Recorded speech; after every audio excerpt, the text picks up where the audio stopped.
नमो अरहंताणं नमो सिद्धाणं नमो आयर्याणं नमो अज्जायाणं नमो लोये सवसागुणम् मोक्षमार्गस्य नेतारं चित्तारम् भेत्तारं परमभूव्रतां ज्ञातारं विश्वतत्त्वानां वन्दे तद्गुणलब्धे वंदे तद्गुण लब्धे। ये तत्वार सूत्र ग्रंथ में अपन देवों के बारे में पढ़ रहे हैं। चौथे अध्याय में भवन त्रिक के बारे में अपन ने पढ़ा कि भवनवासी, व्यंतर, ज्योतिषी देव, ये तीन प्रकार के देव कैसे कैसे होते हैं, उनके कैसे विमान होते हैं। कल ज्योतिषी देवों का अपन ने वर्णन पूरा कंप्लीट किया था। 15वें नंबर तक के सूत्र तक अपना हो गया था। आपको ख्याल हो तो अपनी बात ही चालू हुई थी कि उर्दुलोक में कौन रहते हैं? कल्पातीत और कल्पोपन्न देव। फिर देवों की बात आई तो देवों के प्रकार आए, निकाय, 4 प्रकार के निकाय। फिर उन देवों के भेद आए, हर एक देव के भेद के नाम आए, उन देवों का सुख कैसा है, प्रविचार प्रवृत्ति कैसी है। फिर उसके बाद ज्योतिष देवों का स्वरूप अपन ने पढ़ा। अब अपन जो पढ़ रहे हैं अब वैमानिक देव। ये वैमानिक देव क्या होते हैं, कैसे होते हैं? चौथा निकाय है ना, चौथा समूह देव कौन सा? वैमानिक, विमान में रहने वाले। तो ये वैमानिक देव कौन से होते हैं? जो ऊर्ध्वलोक में रहते हैं। उनके बारे में वर्णन अब चलने वाला है, उसी को अपन अब समझेंगे। ठीक है, अपन देखते हैं सूत्र नंबर 16। वैमानिका, एक शब्द है सिर्फ, क्या? वैमानिका। चौथे निकाय के देव कौन है? वैमानिक है। मानिक।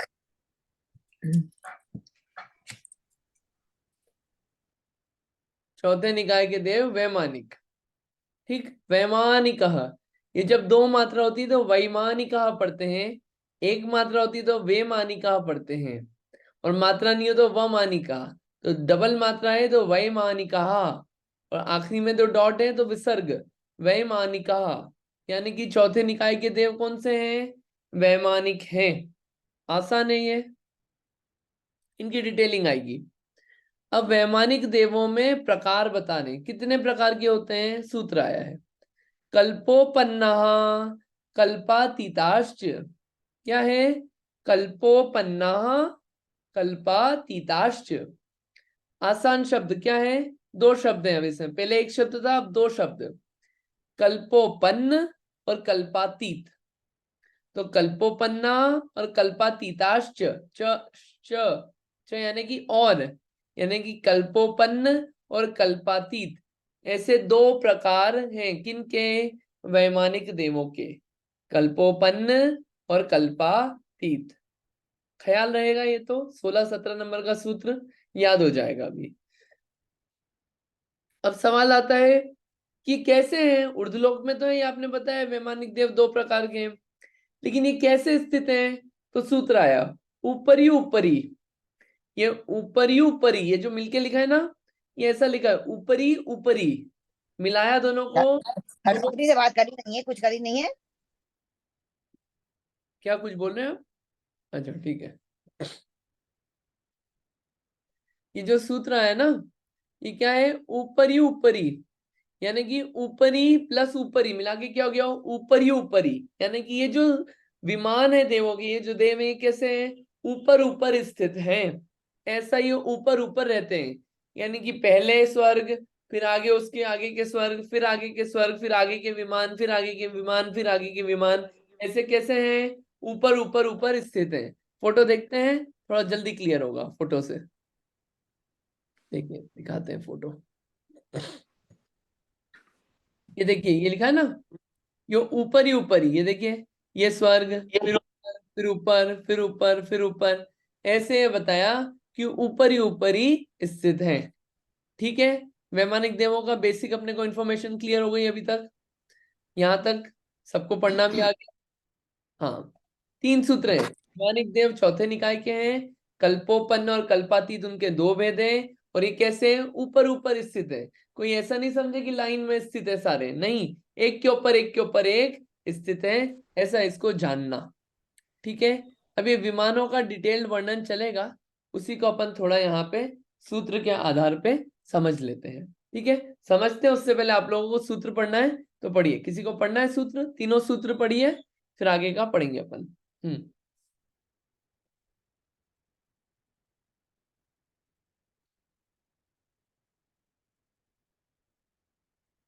हाँ, पढ़ना है किसी को सूत्र? हाँ, पढ़िए इंदिरा जी।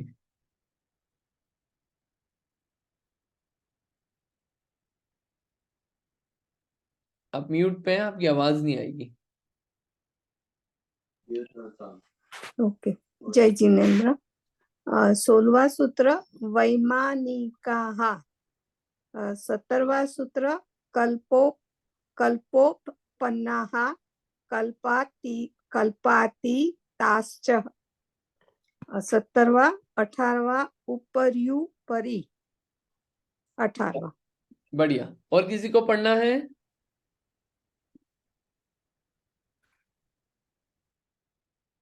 नहीं, आप पढ़ लीजिए, तो क्या प्रैक्टिस हो जाएगी तो अच्छा है, दिमाग में फिट हो जाता है, इसलिए मैं पढ़ने को बोलता हूँ सबको, बट ठीक है। हाँ गौतम, पढ़िए। वैमानिकाः, 16वां सूत्र। 17वां कल्पोपपन्नाः कल्पातीताश्च, हम्म 18वां उपर्युपरि। बढ़िया, ठीक है, ये किसके भेद है? वैमानिक देवों के, ये वैमानिक देवों के भेद है, ऐसा वर्णन चल रहा है। चलिए इसको अपन समझते हैं। अब विमान कैसे होते हैं, आपने बोला वैमानिक कहा, तो सबसे पहले शब्द आता है वैमानिक कहा, यानी कि जो विमान में है उन्हें बोलते हैं वैमानिक। ठीक है, ठीक है, तो विमान कितने कितने प्रकार के होते हैं ये अपन देख रहे हैं, कि विमान कितने प्रकार के हैं इसको अपन देखते हैं। देखिए क्या है, ये एक फोटो देखना आप, एक बीच में होता है, सबसे सेंटर में, ठीक है, एक ये विमान होता है, और बेटर फोटो नहीं है इसमें, ठीक है, आप उसको इमेजिन कीजिए, एक बीच में सेंटर में एक विमान होता है, बाकी चारों दिशाओं में होते हैं विमान, ठीक है, और बाकी ऐसे फैले हुए, दिशाओं के बीच में जो जगह है वहां पे ऐसे फैले हुए होते हैं रत्नों की तरह। तो बीच में सेंटर में जो होता है वो होता है इंद्रक विमान। क्या कहते हैं उसे? इंद्रक विमान।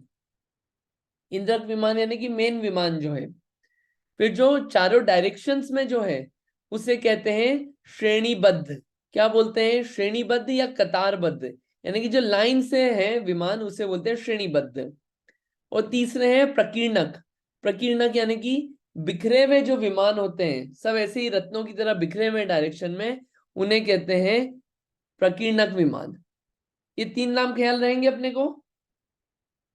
ये ऐसे तीन प्रकार के विमान होते हैं। एक अपेक्षा से ये है इनका, दूसरी अपेक्षा से विमान के दो भेद और हैं। कौन कौन से हैं?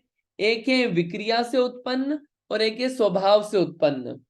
कुछ यहाँ पे वैमानिक देवों में क्या होता है, कुछ विमान बनाते हैं लोग, किसी को आज्ञा दी चलो विमान बनो, या विमान बनाना है, विक्रिया करो विमान की, तो विमान बनना पड़ता है। वो क्या विनश्वर होते हैं, कि वो विमान हमेशा नहीं रहेगा। ठीक, और ये जो विमान, जो बाकी के कुछ विमान है, कि वो विमान हमेशा रहेंगे, जिसमें उनकी उत्पत्ति होती है, पूरा घर परिवार बसा हुआ होता है, ऐसे इतने बड़े बड़े विमान होते हैं। तो एक विक्रिया से उत्पन्न विमान और एक स्वभाव से उत्पन्न विमान। ठीक है, ये समझ में आ रहा है सबको कि वैमानिक का क्या है? ठीक है, अब ये वैमानिक देवों की बात हुई तीन सूत्रों में। इसके आगे अपन थोड़ा सा ग्रंथ से पढ़ते हैं, ताकि इसकी क्लैरिटी अपने को विषय की अच्छी हो जाएगी।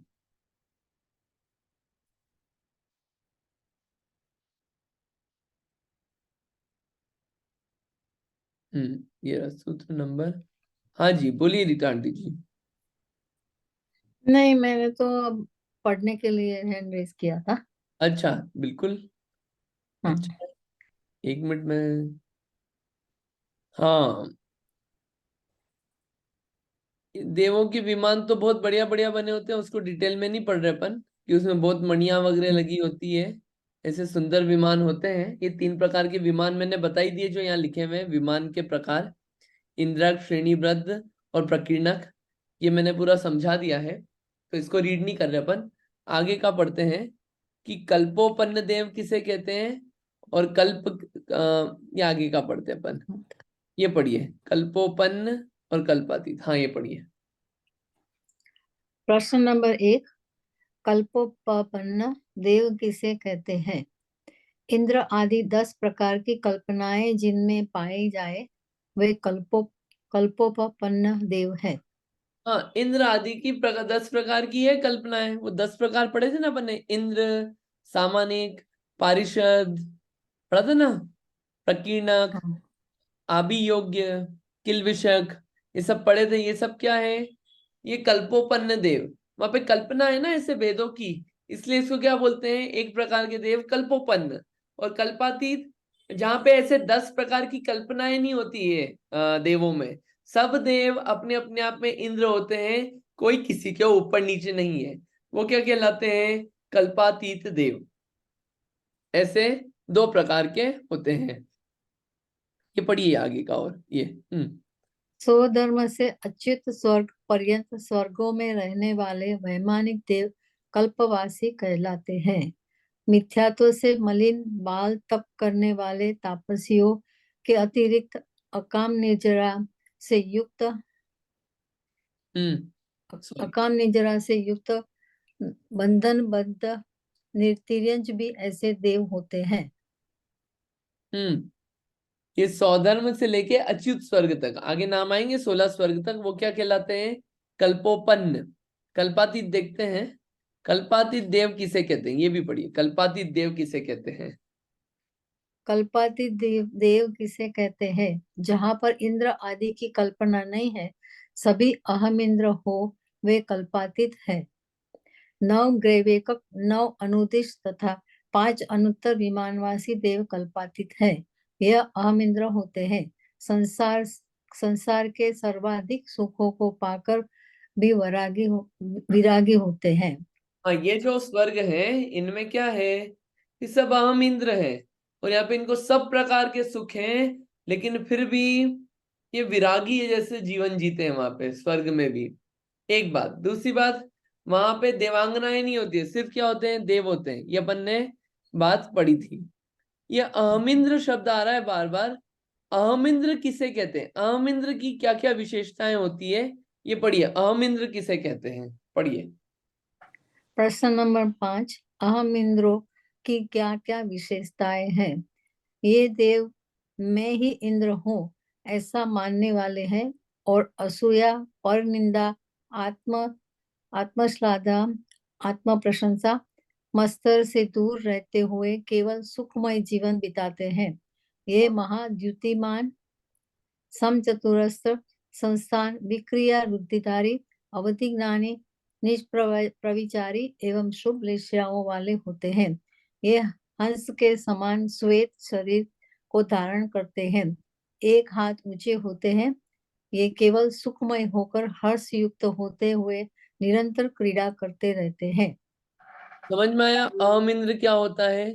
देखिए, ये क्या होता है कि मैं इंद्र हूं, ये ऐसा उनको मन में रहता है फीलिंग कि मैं इंद्र हूं, मेरे पास सब है पावर, मेरे को किसी के अंडर में नहीं चलना है। ये जो अंदर फीलिंग रहती है वो बहुत सुख देती है। जब अपने को पता हो कि घर में किसी के अधीन नहीं रहना है, कितना अच्छा लगता है। कोई कंट्रोल करने वाला नहीं है, जॉब में कोई कंट्रोल करने वाला नहीं है, कोई आपको मैनेज नहीं कर रहा है, तो वो जो फीलिंग है कि मैं अपने डिपेंडेंट हूँ खुद के, वो क्या है? वो एक ऐसा है उनको फीलिंग वहां पे। एक चीज। दूसरी चीज, वहां पे किसी की बुराई नहीं करते हैं, स्वयं की प्रशंसा नहीं करते हैं, किसी से ईर्ष्या नहीं करते हैं। तो क्या है? सुखमय जीवन है उनका। एक बात ये। और अहम इंद्रों की, तो अहम इंद्र अगर अपने को बनना हो तो क्या है? जैसा अपन बिहेव करेंगे वैसी वैसी पर्याय मिलती जाएगी। पर निंदा आदि ये सब नहीं करने का, ऐसा इसमें बताया है। फिर शरीर कैसा होता है? बहुत चमकदार होता है। जो शरीर का आकार रहता है, संस्थान आकार एकदम सुडोल बढ़िया आकार होता है, आड़ा टेढ़ा नहीं होता है। विक्रिया होती है, अलग अलग रिद्धियां होती है, अवधि ज्ञान होता है और अप्रविचारी होते हैं। इनको मतलब मैथुन आदि क्रिया नहीं करनी पड़ती, वो भाव ही नहीं होता इनको। और क्या होते हैं, शुभ लेश्या वाले होते हैं। तो शुभ लेश्याएं होती है तो वो क्या है, वो जो दुख रहता है कषायों का, वो दुख नहीं रहता है कषायों का। ठीक है। और इनका शरीर कैसा होता है, एकदम श्वेत, बिल्कुल चमकदार, और एक हाथ ऊंचे होते हैं। कितने, एक हाथ ऊंचे होते हैं। और केवल सुखमय जीवन अपना बिताते हैं क्रीड़ा करते हुए। यह अहम इंद्रों की विशेषता है। एक सवाल आता है कि अभी बताया था कि आप कह रहे हैं, देखिए इसमें आगे सवाल आया है कि अहमिंद्र है, उनके वहां पे देवांगनाएं नहीं होती है, तो फिर उनको सुख कैसे है। ये सवाल उठता है कि संसार में, देखिए यहाँ पे सवाल उठा है यहाँ पे कि अहमिंद्रियों को स्त्री तो है नहीं, स्त्री का समागम तो है नहीं, और संसार में तो हमको देखा जाता है कि स्त्री हो, घर परिवार हो, तो क्या होता है, सुख की प्राप्ति होती है। अब उनको तो वहां पे है ही नहीं, तो उनको सुख कैसे है, ये सवाल उठाया यहाँ पे एक ग्रंथ में, महापुराण में। तो इसका आंसर अपन पढ़ लेते हैं। पढ़िए, क्वेश्चन क्लियर है ना। हाँ। पढ़िए। प्रश्न नंबर 4, अहम इंद्रों के स्त्री समागम नहीं होने से सुख कैसे हो सकता है, क्योंकि लोक में स्त्री समागम से ही सुख की प्राप्ति होती है। उत्तर, जिस प्रकार चित्त में मोह उत्पन्न करने से, शरीर में शिथिलता लाने से, तृष्णा को बढ़ाने से और संताप रूप होने से ज्वर सुख रूप नहीं होता, उसी प्रकार चित्त में मोह शरीर में शिथिलता, लालसा और संताप बढ़ाने का कारण होने से स्त्री संभोग भी सुख रूप नहीं हो सकता है। जिस प्रकार कोई रोगी पुरुष कड़ुई दवाई भी सेवन करता है, उसी प्रकार काम से संतप्त यह प्राणी भी उसे शांत करने की इच्छा से स्त्री रूप औषध का सेवन करता है। क्या ऐसा मनुष्य भी कभी औषधि सेवन करता है जो रोग रहित है और स्वास्थ्य को प्राप्त है, अर्थात अहम इंद्रों को कामेच्छा नहीं होने से स्त्री संभा नहीं करते हुए भी सुख होता है। यहाँ पे बात बताई, कल अपन ने बात करी थी कि अगर आपको बीमारी हो तो आप दवाई लगाओगे, नहीं तो दवाई लगाओगे ही नहीं। मतलब किसी चीज का दुख है, कुछ लग गई, कुछ घाव हो गया, कुछ बीमारी हुई, तो दवाई लगाओगे, ऐसे नहीं लगाओगे। तो ऐसे ही अहम इंद्रों को वो दुख नहीं है कि मेरे पास स्त्री नहीं है, उनको वो इच्छा ही नहीं होती स्त्री संभोग की, तो वो दुख ही नहीं है उनको। वो दुख जिनको होता है, वो जो अंदर में व्याकुलता रहती है जिनको, उनको ऐसे भाव होते हैं कि क्या करें, स्त्री समागम होना चाहिए वरना हम दुखी हैं, उनको ऐसा भाव रहता है। एक बात।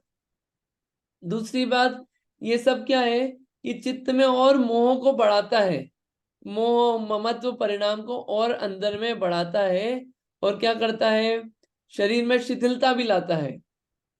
तो वो क्या है, वो सुखरूप नहीं हो सकता। जो मोह को बढ़ावे और शारीरिक अवस्था में भी शिथिलता लावे, वो सुखरूप नहीं हो सकता, ऐसा यहाँ पे कहा गया है। और अहम इंद्रों को ऐसा भाव ही नहीं होता, इसके लिए अहम इंद्र जो है वो दुखी नहीं है, स्त्री समागम नहीं होने पर भी सुखी है, क्योंकि वो उनको दुख है ही नहीं उस प्रकार का, उस प्रकार की इच्छा ही नहीं है। इसलिए उस इच्छा का नहीं होना ही सुख का कारण है, ऐसा यहाँ पे बताया गया है।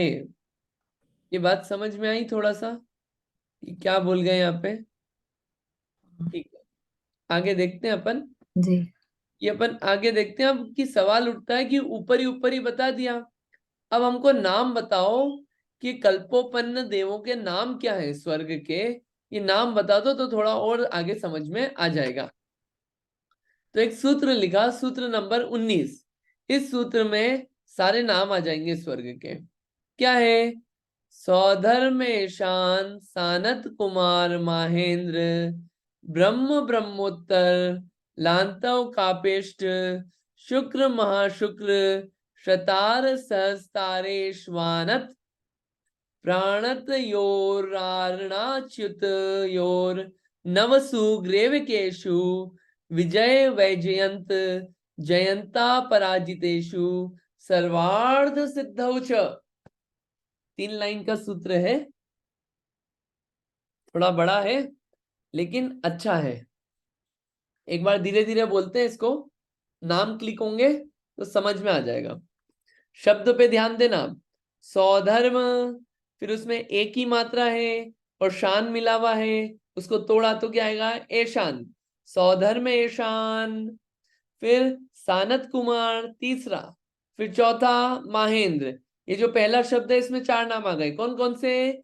सौधर्म, ऐशान, सानत कुमार, महेंद्र, 4 हो गए। आगे ब्रह्म, ब्रह्मोत्तर, ठीक है। फिर लांतव, कापिष्ट, 4 नाम हो गए। एक और जो वर्ड है उसमें ब्रह्म, ब्रह्मोत्तर, लांतव, कापिष्ट, 8 नाम हो गए टोटल, सौधर्म से लगाकर कापिष्ट तक। नेक्स्ट शुक्र, महाशुक्र, फिर शतार, सहस्त्रार, 4 नाम हो गए। ये उसकी एक ही मात्रा छोड़ देना अभी। शुक्र, महाशुक्र, शतार, सहस्त्रार, ये 4 नाम और हो गए। फिर ये जो एक ही मात्रा है, एक ही मात्रा है ना, ये सहस्तारेश वानात। यहाँ पे क्या है? ये वो उसका संस्कृत का वो विभक्ति है। यहाँ पे जो शब्द आएगा व के बाद आनत, आनत शब्द है।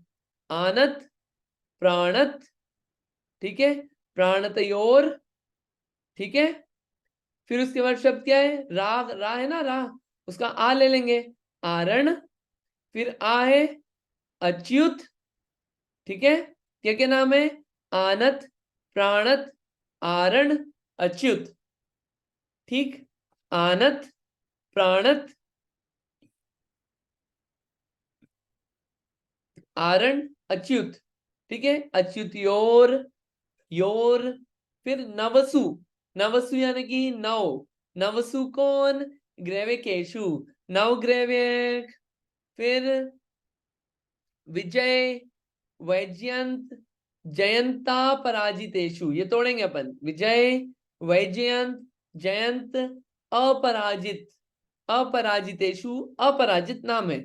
फिर सर्वार्थ सिद्धि च, और सर्वार्थ सिद्धि में कौन करते हैं? वे निवास करते हैं। कौन निवास करते हैं? कल्पोपन्न और कल्पातीत नाम जो देव हैं वो इन विमानों में निवास करते हैं। कौन कौन से? सौधर्म, अब पढ़ता हूं सूत्र वापिस, आप वापिस ध्यान देना। सौधर्म, सौधर्म शान, सानत कुमार महेंद्र, ब्रह्म ब्रह्मोत्तर लांतव कापेष्ट, शुक्र महाशुक्र शतार सहस्तारेश्वानत, प्राणत योरार्णाच्युत, च्युत च्युतयोर नवसु ग्रैविकेशु, विजय वैजयंत जयंता पराजितेषु सर्वार्थ सिद्धौ च। ज्यादा डिफिकल्ट नहीं है वैसे ये, है ना। एक बार पढ़िए, आप इसको पढ़ लीजिए तो क्या थोड़ा सा फिट हो जाएगा कि चल क्या रहा है यहाँ पे। पढ़िए उमा आंटी जी। जय जिनेन्द्र। सौधर्मयी सान, सानत कुमार महेंद्र, ब्रह्म ब्रह्मोत्तर लांतव कापिष्ठ, शुक्र महाशुक्र सतार सहस्रारी स्वानत, प्राणत योरारणाच्युत यो नवसु ग्रीविकेशु, विजय वैजयंत जयंता पराजितेषु सर्वार्थ सिद्धौ च। बहुत बढ़िया। हाँ, और किसी को पढ़ना है? कर लीजिए ट्राई, पढ़ लेंगे तो अच्छा है। एक बार वो क्या है, शुद्धि भी हो जाएगी। हाँ जी, पढ़िए गौतम।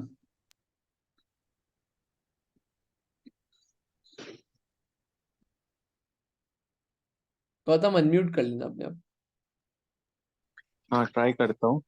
सौधर्मे शांस्तानु कुमार महेंद्र, ब्रह्मा ब्रह्मोत्तार लान्वत लांतवकी पिष्ट सूत्र महासूत्र शतार सह शस्त्रो रेष्या वांत प्रणात योराग याच्युत योनि वसु ग्रेवे केशु विजय वैजयंत्य जयंता पराजितेषु सर्वार्थी सिद्धो च। बहुत अच्छा अटेम्प्ट है, और वो इसलिए थोड़ी मिस्टेक्स है, लेकिन बहुत अच्छा अटेम्प्ट इसलिए है कि आपको वर्ड्स ये फेमिलियर नहीं है, फिर भी आपने इतना हिम्मत करके पढ़ा है, तो उसके लिए अप्रिसिएशन है। यहाँ पे क्या है कि इतना बड़ा देख लो ना सूत्र, कभी डरना नहीं चाहिए। वो थोड़ा डर के कारण थोड़ा सा अपन ऊपर नीचे हो गए। सूत्र वैसे आसान है, बड़ा देख के नहीं डरना उसको, एक एक शब्द पढ़ते जाओ तो वो अच्छे से आ जाएगा। हल्की सी थोड़ी सी मिस्टेक है, जैसे सहस्त्रार, ये शुक्र था, प्राणतयोराण, एक आध दो बार और पढ़ेंगे तो हो जाएगा अच्छा, लेकिन अच्छा अटेम्प्ट है, बढ़िया।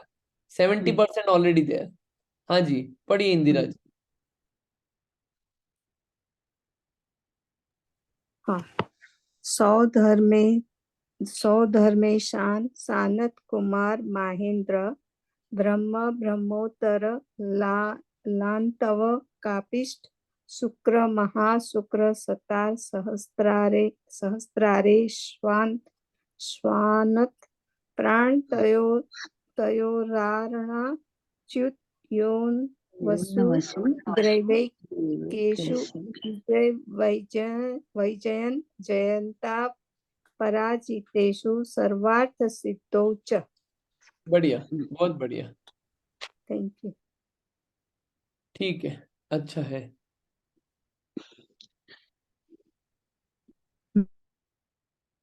ये होगा, आ गया पढ़ने में सबको अच्छे से? ठीक है, मैं पढ़ूं? हाँ जय पढ़िए जिनेंद्र। पढ़िए पढ़िए। हाँ हाँ। सौधर्म सान सानत कुमार माहेंद्र ब्रह्म ब्रह्मोत्तर लांतव कापिष्ट शुक्र महाशुक्र सतार सहस्रारेश्वानत प्राण तयोराना च्युत योर्ण वसु ग्रेवेव केसु विजय वैजयंत जयंता पराजितेषु सर्वार्थ सिद्धौ च। बहुत बढ़िया, बहुत अच्छा। अब अपन हाँ ठीक है। आगे देखते हैं। ये जो अपन ने पढ़ा ना, ये क्या है, दो दो के पेयर में है। ये आप देखना, इसमें सौधर्म ईशान एक लाइन में है, उसके ऊपर सानत कुमार महेंद्र, उसके ऊपर ब्रह्म ब्रह्मोत्तर, फिर लांतव कापिष्ट, फिर शुक्र महाशुक्र, फिर शतार सहस्तार, फिर आनत प्राणत, फिर आरण अच्युत। ऐसे क्या है, आपको बोलने के लिए बता रहा हूं मैं कि 8 डब्बे हैं और इसमें 16 स्वर्ग आ गए। सौधर्म ईशान, सानत कुमार महेंद्र, ये देखिए ऐसे दो दो एक साथ पैरेलल हैं और एक के ऊपर एक ऐसे हैं, तो ऐसे 16 स्वर्ग हो गए। इन 16 स्वर्ग के ऊपर ये जो एक लाइन दिख रही है, ये 9 ग्रेवेक है। फिर क्या है, 9 अनुदेश है।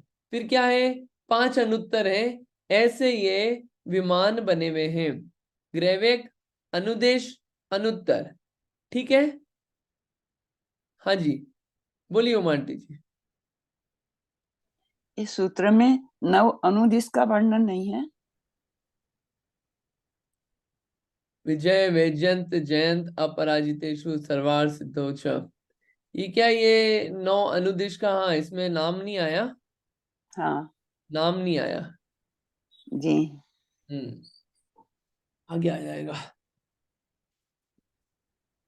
तो और च का क्या मीनिंग होता है? च यानी और, तथा, तथा होता है, और च का मीनिंग है ना। ठीक है, तो यहाँ पे क्या है, ये देखते हैं अपन कि ये स्वर्ग है। अब इन स्वर्गों में कैसा क्या व्यवस्था होती है, इसको थोड़ा सा समझते हैं। कि जो ये सौधर्म स्वर्ग का नाम है, और स्वर्ग का नाम सौधर्म क्यों पड़ा, क्योंकि वहां का जो इंद्र है उसका नाम है सौधर्म। दूसरा स्वर्ग है ऐशान। ऐशान स्वर्ग का नाम ऐशान क्यों पड़ा? ऐशान नाम का इंद्र है। तो 1 2 3 4 में तो क्या है कि एक एक स्वर्ग का एक एक इंद्र है, लेकिन 5 और 6 में 2 स्वर्ग मिला के एक इंद्र है। 2 का मालिक है कौन? ब्रह्म, ब्रह्मोत्तर का मालिक ब्रह्म, लांतव कापिष्ट का मालिक लांतव, शुक्र महाशुक्र का मालिक इंद्र यानी कौन है? शुक्र। शतार सहस्तार का मालिक कौन? शतार। यानी कि 4 से लगा के 12 तक क्या है, जो 2 2 का पेयर है उसमें एक एक इंद्र है। ठीक। आनत प्राणत में आनत का एक इंद्र, प्राणत का एक इंद्र, आरण का एक इंद्र और अच्युत का एक इंद्र, नाम उनके लिखे हैं। ग्रेवेक में सभी इंद्र हैं अपने आप में, कोई ऊंचा नीचा भेद नहीं है। बताया ना, कल्पातीत है ये। अनुदेश कल्पातीत सभी इंद्र, अनुत्तर कल्पातीत सभी इंद्र। ठीक है। तो यानी कि टोटल कितने इंद्र हो गए? कि जो 16 स्वर्ग हैं, 16 स्वर्ग में 12 इंद्र हो गए। इतना क्लियर? और बाकी जो ऊपर है वहां तो सब इंद्र हैं ही। ऐसा अपने को यहाँ पे इंद्रों की व्यवस्था समझ लेना चाहिए। अभी जो विमान बने हुए हैं ये कितने बड़े हैं हाइट में, कितने छोटे हैं हाइट में? क्योंकि आपको पता है कि यहां से मध्य लोक से लगा के ऊपर तक कितना है? लगभग 7 राजू है। तो 7 राजू में ये सब कैसे फिट हुए, उसका मेजरमेंट यहाँ पे दिया हुआ है।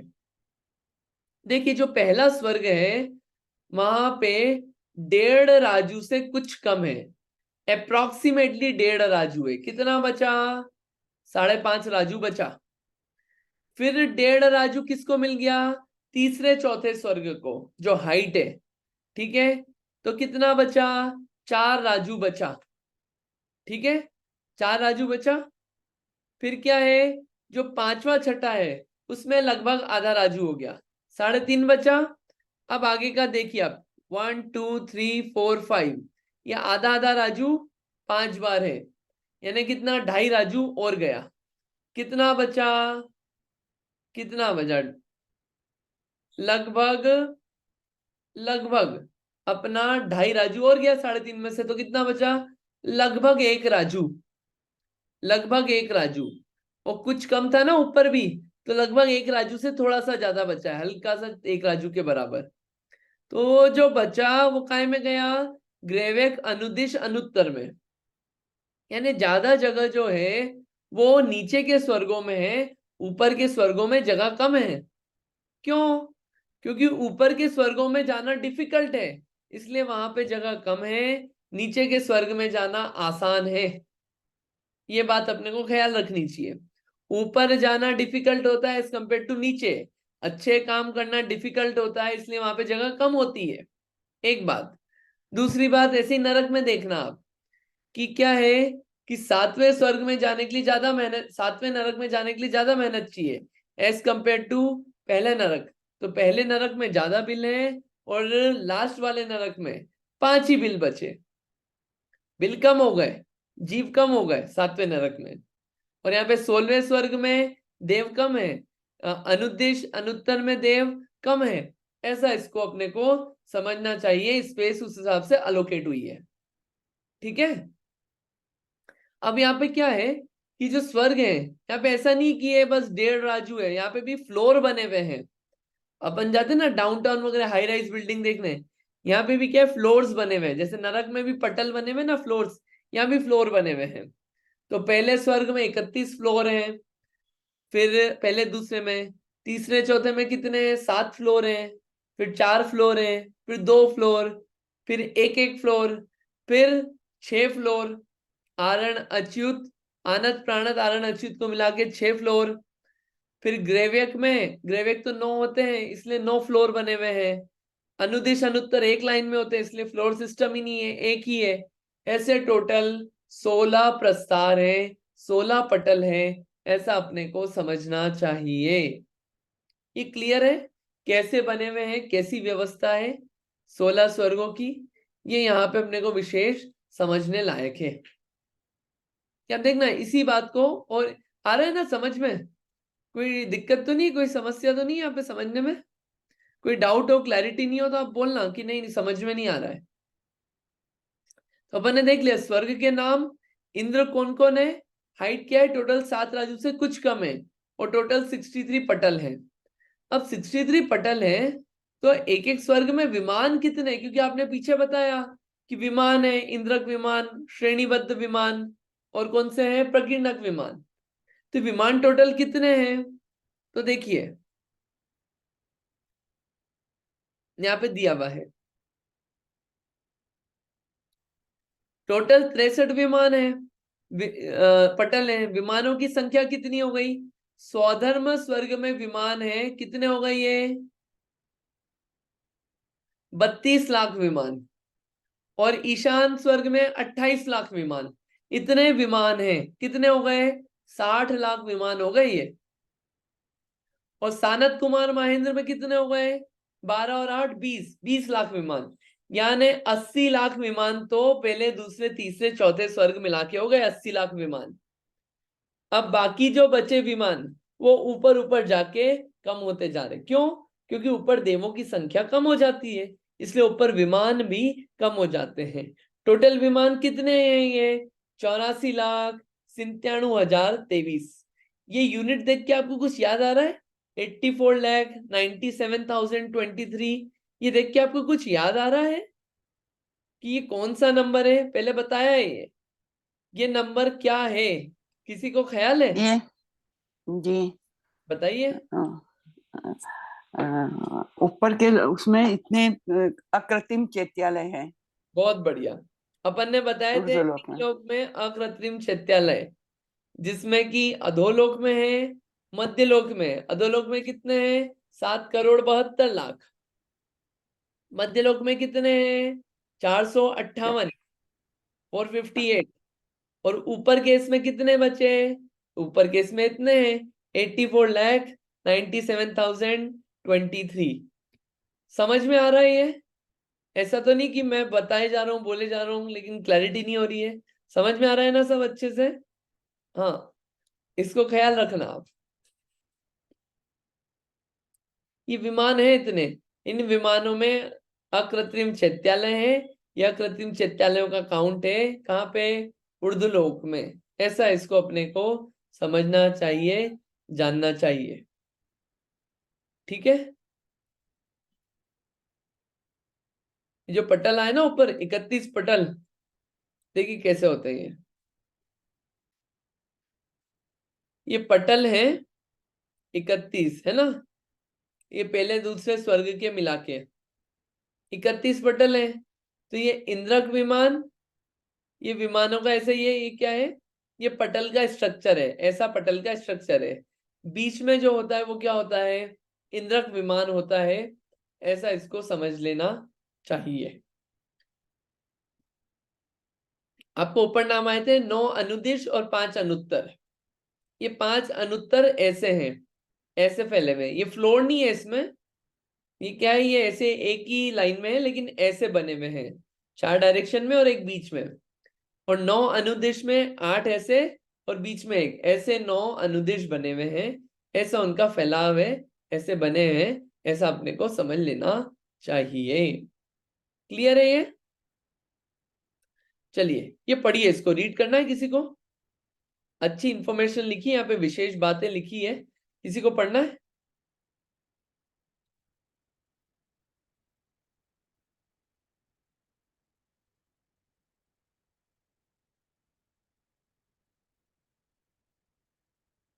हाँ, पढ़िए इंदिरा जी। विशेष। पहले पहले के इंद्र दक्षिणेंद्र कहलाते हैं और बाद के उत्तरेंद्र कहलाते हैं। सौधर्म इंद्र 31वें पटल में दक्षिण दिशा के 18वें श्रेणीबद्ध विमान में, और ऐसान इंद्र उत्तर दिशा के 18वें श्रेणीबद्ध विमान में रहते हैं। सौधर्मा और ईशान स्वर्ग को छोड़कर शेष स्वर्गों में देवांगनाओं की उत्पत्ति नहीं होती है। देवियां की आयु 55 पल्य से अधिक नहीं होती है। देखिए कितनी इंटरेस्टिंग इंफॉर्मेशन है। जो देवियों की उत्पत्ति होती है ना, वो स्वधर्म और ईशान स्वर्ग में ही होती है। आपको समझ में आई ये बात क्या बोल रहे हैं यहाँ पे? आप बोलोगे ऊपर तो देवियां हैं, है ऊपर देवियां, लेकिन उनका जो बर्थ होता है, जो जन्म होता है, वो इन दोनों स्वर्गों में होता है। फिर ऊपर से देव आते हैं और अपनी देवियों को ले जाते हैं। ऊपर जन्म नहीं होता बाकी देवियों का। बाकी की देवियों का जन्म भी कहाँ होगा? पहले दूसरे स्वर्ग में ही होता है। और फिर जो अपने अपने देव होते हैं अपनी देवी को लेके चले जाते हैं। जन्म यही होगा पहले दूसरे स्वर्ग में, लेकिन ऊपर के देव नीचे से ले जाएंगे अपनी देवियों को। अपनी देवी को लेके जाएंगे, किसी और की देवी को नहीं लेके जाते। ये भी एक व्यवस्था रहती है। ठीक है, ये बहुत विशेष बात है। दूसरी बात कि सौधर्म इंद्र जो है वो क्या है? पहला इंद्र जो है वो दक्षिण इंद्र कहलाता है, और बाद का इंद्र क्या कहलाता है? उत्तर इंद्र। ठीक है, तो ये दक्षिण इंद्र और उत्तर इंद्र, ऐसे इनको कहा जाता है। पहले जो फर्स्ट वाला होता है वो दक्षिण इंद्र, दूसरा उत्तर इंद्र। ठीक है, तो सौधर्म इंद्र दक्षिण इंद्र, ईशान इंद्र उत्तर इंद्र। ठीक है, फिर सानत कुमार दक्षिण इंद्र, महेंद्र उत्तर इंद्र। ऐसा इनकी संज्ञा होती है, क्योंकि दक्षिण और उत्तर डायरेक्शन में वो है। ठीक है, अब सौधर्म इंद्र जो है और ईशान इंद्र कहाँ पे रहते हैं? 31st नंबर के फ्लोर पे रहते हैं। और 31st नंबर के फ्लोर में भी क्या है कि जो श्रेणीबद्ध विमान है उसमें कहाँ पे रहते हैं? वो 18वें नंबर के श्रेणीबद्ध विमान में रहते हैं। वो दक्षिण दिशा के या उत्तर दिशा के, ये अपने अपने 31वें फ्लोर पर रहते हैं। ऐसा अपने को विशेष वर्णन और बात समझना चाहिए। एक बात यहाँ पे लिखी है, देवियों की आयु कितनी है? देवियों की आयु कितनी है? 55 पल्य है। देवियों की आयु 55 पल्य है। और जो देवों की आयु है, देवों की आयु इससे कई गुना ज्यादा है। देवों की आयु इतनी है कि मतलब कि असंख्यात देवियां क्या हो जाए? मर जाए। देवियों की आयु कम होती है, देवों की आयु ज्यादा होती है। तो एक जीवन काल में देव के असंख्यात देवियों का चेंजेस होते हैं। बहुत सारी देवियों के चेंजेस होते हैं। मर गई, नई देवी आ गई, मतलब जिससे उसको मोह है, स्नेह है, वो उसके सामने ही उसकी मृत्यु होती है उस देवी की। तो कितना दुख रहता होगा देव को, कि खुशी होती होगी। दुख इसलिए नहीं होता है, दुख इसलिए नहीं होता है कि ये जो देवियां होती है ये कलह नहीं करती है, लड़ती नहीं है जैसे संसार में होता है। न लड़ती है, न कलह करती है, न मारा कुटी करती है। सब आज्ञा में रहती है और सब स्नेह में रहती है आपस में। तो जब ऐसी व्यवस्था चलती है तो उसमें इतना विशेष स्नेह रहता है, और अपने सामने के सामने वो देवी मृत्यु को प्राप्त होती है उस देव के। तो वो कितना दुख में रहता होगा। और एक देवी नहीं, ऐसे बहुत सारी देवी एक देव के जीवन काल में मृत्यु को प्राप्त होती है। कितना दुख रहता होगा उस समय उसको। दुख है देवगति में जो है, ये छोटी छोटे से हैं ये बातें हैं, लेकिन वो दुख है उस समय, दुख बना रहता है देवी के जाने का। अपना तो कोई जो अपनी बात नहीं मानता हो वही चले जाए तो दुख बना रहता है। ये तो पूरे टाइम बात मानता है, इतना स्नेह रखती है देवी, सब रहता है, और वो चले जाती है, मृत्यु हो जाती है। तो देवों को इस प्रकार का दुख भी सताता रहता है। ऐसे देवगति की व्यवस्था को अपने को समझना चाहिए। ये देवगति की व्यवस्था इसलिए समझ रहे हैं कि अपन किस गति की प्लानिंग कर रहे हैं और कौन सी गति में जाना है, ये विचार है कि नहीं है अपने को। कहाँ जाना है, क्या पढ़ने को तो बहुत आएगा शास्त्रों में, और बोलने में भी आएगा कहाँ जाना है। भले ही अपन बोल दे मोक्ष जाना है, अंदर ही अंदर फीलिंग क्या रहती है? अपने को तो सुख वाली गति जाना है, आराम हो, देव गति। सबसे पहले मन में छुपा हुआ होता है देव गति पीछे। तो कहाँ जाना, कहाँ है, करना क्या है, क्या चाहिए अपने को, एट द एंड क्या चाहिए, ये अपने को मतलब वाकई में रियलाइज करना पड़ेगा। खुद से सोच के उसके अकॉर्डिंग काम बनेगा। ये विचार करना चाहिए। ये अपनी बात हुई, किसकी किसकी बात हुई है? 16 स्वर्ग की। क्लियर है ये 16 स्वर्ग? कोई इसमें डाउट? कोई इसमें गड़बड़? क्लियर है सब अभी तक? क्लियर है ना? आगे आएगा कि इन देवों के सुख कैसा होता है, 20वें नंबर के सूत्र से नेक्स्ट टाइम पढ़ेंगे। लेकिन इन देवों को सुख कैसा होता है ये नेक्स्ट टाइम आएगा। उनका बताएंगे कि उनकी द्युति कैसी होती है, सुख कैसा होता है, इंद्रिय सुख कैसा है, ज्ञान कैसा है, बढ़ता है घटता है, कम क्या क्या है, दुख किस चीज चीज का घटता है, लेश्या कैसी है सब देवों को, वैमानिक देवों को। ये सब बातें आने वाली है। इन सब बातों को अपन क्या है नेक्स्ट टाइम थोड़ा सा और पढ़ेंगे, फिर अपने को बातें और क्लियर हो जाएगी। ठीक है? यहाँ तक ये विचार करना है अपने को स्वर्ग का पढ़ते पढ़ते कि क्या चाहिए अपने को। ये पीछे ये जो नीचे के स्वर्ग है ना, भवनवासी, व्यंतर, ज्योतिषी, ये तो आसानी से बन सकते हैं, कोई बड़ी बात नहीं है बनना। वैमानिक देव में भी बन गए, चले जाएंगे स्वर्ग में भी। लेकिन एक अगर अपने को एक चीज हो, जैसे पूछते हैं कि क्या बनना है, तो अपने को अगर ये मन में हो कि देव बनना है, चलो ठीक है देव बन गए, अब क्या करना है? देव बन के आराम से रहेंगे, ठीक है रह लिए, आयु खत्म तो होगी कि देव ही बने रहोगे? खत्म होगी। फिर कहाँ जाना है? क्योंकि देव से देव नहीं बनते हैं वापिस। फिर कहाँ जाना है? उसकी तैयारी है? उसकी तैयारी है कुछ नहीं है? फिर तो ठीक है, जैसे चल रहा है बाय फ्लो चलते जाएंगे। क्या हुआ? देव से निकले ये तो मनुष्य बन गए या तिर्यंश बन गए।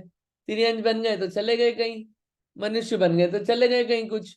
फिर घूमना घामना चल रहा है। तो देव भी चले गए अभी, लेकिन आगे करना क्या है? क्या होता था कि जब जॉब लगी थी फर्स्ट टाइम यहाँ पे कैलिफोर्निया में, माउंटेन व्यू में, इंस्टीट्यूट में, तो लगता था चलो बढ़िया जॉब मिल गई, जॉब पे जाते थे, चले गए। फिर लगता था कि अब क्या करें। वहां पे वो अच्छी जॉब मिलने के बाद ऐसा लगता था चलो और नई जॉब अप्लाई करते हैं, अब अपने को इस जगह जाना है, तो चलो दूसरी कंपनी में चले गए, फेसबुक में चले गए, ठीक है। लेकिन अब पहुंच के करना क्या है, वहां पे पहुंच के करना क्या है, ये निर्धारण नहीं हो जब तक कि करना क्या है। ठीक है चले गए, अब वो टेन्योर खत्म हुआ, उसके बाद क्या होगा? उसके बाद तो आ जाओ कहीं लोकल जगह पे, खत्म हो गया वो भी। तो उस गति में तो सुख है ही नहीं। लेकिन उसके बाद क्या करना है निर्धारण नहीं है अपना, तो अपन करेंगे क्या? देवगति में चले गए, उसके बाद करना क्या है, उसकी क्या प्लानिंग है? तो वो तो ये है कि बस ठीक है, कुछ नहीं पता, कुछ नहीं दिख रहा, चलो देवगति चलो। लेकिन अपने को लॉन्ग टर्म सोचना पड़ेगा, अपने को क्या करना है, कैसे करना है, वो विचार करना पड़ेगा। वाकई में विचार करना पड़ेगा, ये बोलने की बातें नहीं है। तो इसको अपन विचार करें, पढ़ने के साथ साथ उसका थोड़ा सोचना भी पड़ेगा, अपने साथ खुद के साथ बैठना पड़ेगा, मन स्थिर करके कि अपने को अपन अपनी आत्मा के लिए क्या चाहते हैं, ये विचार करना पड़ेगा। खुद को करना पड़ेगा अपन सबको, और विचार करके खुद से आंसर निकलेगा। ऐसा अपने को कार्य करने लायक है। ठीक है? ये क्लियर है? क्लियर है ना ये सब बातें? आगे अपन सूत्र नंबर 20 से पढ़ेंगे, काफी और अच्छी बातें आने वाली है, ग्रंथ से भी पढ़ते जाएंगे आज, लेकिन इसमें इतना ही रखते हैं। ठीक है? आप लोग याद करना और रिवाइज करना, क्या है क्विज होने वाले इन सब चीजों के।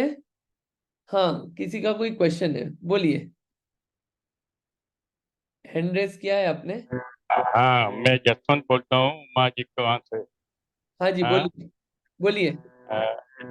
आप बोल रहे हैं कि कौन सा गति में आपको जाना है, तो इसके लिए कोई चॉइस ऑप्शन है? ऑप्शन? ऑप्शन तो हाँ, अपने अपने हाथ में ही है, कहाँ जाना है अपने को। तो वही तो बोलता हूँ, कोई ऑप्शन नहीं। हाँ, हैं? वो तो हाँ, क्या बोल रहे हैं आप? कोई ऑप्शन नहीं है अपने लिए, वो जो फिक्स हुआ है वही वही रास्ता पर जाना है। नहीं नहीं नहीं, ऐसा नहीं है, ऑप्शन क्यों नहीं है?